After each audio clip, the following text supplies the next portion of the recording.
My name is Chris DeBose, and I'm a family nurse practitioner student at Auburn Graduate School of Nursing. Today, I'm going to be discussing with you calcium channel blockers.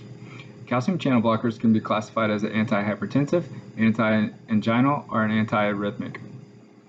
Common names include very nice drugs. So you have very nice, you have verapamil, nice nifedipine, and drugs, diltiazem. But we also have commonly ones that we know, amlodipine, we also have felodipine, and nicardipine. Most calcium channel blockers can be are known by their ending PINE, pine.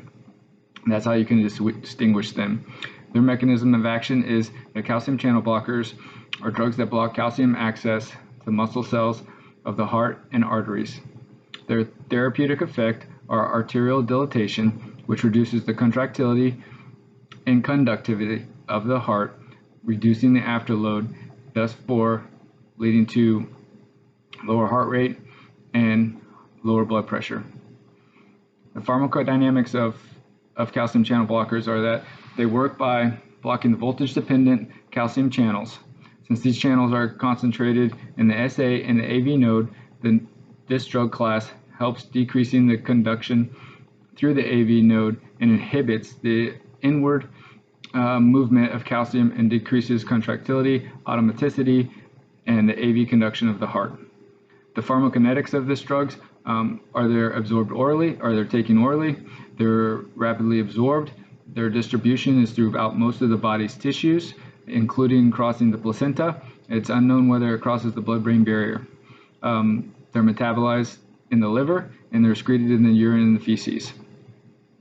The pharmacodynamics of this drug, precautions, they should not be used in patients with hypotension, any kind of heart block, acute myocardial infarction, or pulmonary congestion. They're contraindicated, calcium channel blockers are contraindicated in all patients with an ejection fraction less than 40%, because of the negative ionotropic effect of these drugs and can induce a bradycardic effect. Patients with SA or AV node block should not use these medications as well. Patients that have a systolic blood pressure less than 90 should also not use these drugs, and it's contraindicated for increased risk of heart failure and significant hypotension effects. Drug interactions, they have an increased effect on patients that are using other anti-intensive medication. They also use of NSAIDs can also increase or decrease the hyper-attensive effect of these medications. Verapamil and nifedipine should be used cautiously in patients that are taking digoxin, because they can increase the toxicity of DIG and lead to DIG toxicity. Adverse drug reactions.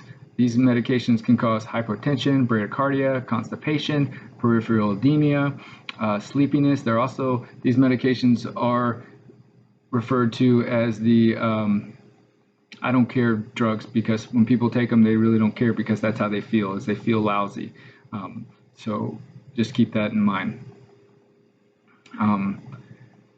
Indications of use for this medication, CHASMs, you have the acronym CHASM, so you have cerebral vascular spasms, you have hypertension, you have angina, you have migraine headaches, and also you have AFib and aflutter, which these medications are the drug of choice for AFib and aflutter.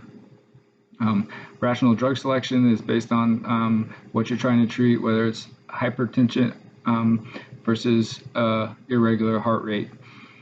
Amlodipine is good for blood pressure, verapamil, cardizem is good for AFib, also as well with blood pressure. Choosing the drug for the patient is also based on cost, whether it's a short-acting versus long-acting. Long-acting are preferred because of the short-acting have higher incidence of mortality for post-MIs. They also have higher incidence for recurrent tachycardia and hypertension. Patient education, want to watch your diet. Don't eat a high-fat diet, don't eat a high cholesterol diet, and also absolutely under no circumstances, no grapefruits or no grapefruit juices. Patient education, also want to make sure they take the medicine same time, same every day. Don't double dose, and if you miss a dose and it's close to the time, don't take the other dose until the next dose. Main takeaways from this is they're very nice drugs. So if you can remember very nice drugs, verapamil, nifedipine, and diltiazem. Also that they end in pine, P-I-N-E. Those are all calcium channel blockers. Another takeaway, don't eat grapefruits and don't drink grapefruit juice. They're also one of the first lines for AFib. So AFib, hypertension, and no grapefruit juice, and very nice drugs. Thank you very much.